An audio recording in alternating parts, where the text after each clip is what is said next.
Lakshadweep MP advocate Hamdullah Sayeed Media One headquarters സന്ദർശിച്ചു. ലക്ഷദ്വീപിന്റെ വിവിധ പ്രശ്നങ്ങളിൽ മീഡിയ വണ്ടെ ഇടപെടൽ സഹായകരമായിരുന്നുവെന്ന് MP പറഞ്ഞു.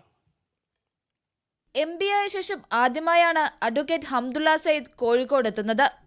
മീഡിയ വണ്ണിലെത്തിയ MPയെ executive editor PT Nasser, general manager PBM ഫർമേസ്, കോർഡിനേറ്റിംഗ് എഡിറ്റർ NP ജിഷാർ എന്നിവർ ചേർന്ന് സ്വീകരിച്ചു.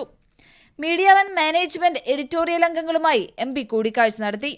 ലക്ഷദ്വീപിന്റെ വിവിധ പ്രശ്നങ്ങളിൽ മീഡിയ വൺ ഇടപെടൽ സഹായകമായിരുന്നുവെന്നും മീഡിയ വണ്ണുമായി ചേർന്ന് ലക്ഷദ്വീപിന്റെ വികസനത്തിനുള്ള കൂടുതൽ പദ്ധതികൾ ആലോചിക്കുമെന്നും MP പറഞ്ഞു. ലക്ഷദ്വീപുകാർക്ക് പല പ്രശ്നങ്ങളും ലക്ഷദ്വീപ് ഭരണകൂടം ഉണ്ടാക്കിയ സമയത്ത് അത് ഏറ്റവും കൂടുതൽ പ്രചരിപ്പിച്ചതും ജനങ്ങളെ ശ്രദ്ധയിൽ കൊണ്ടുവന്നതും പുറം ലോകത്തേക്ക് അറിയിച്ചതും മീഡിയ വണ്ണാണ്. Media One Kozhikode.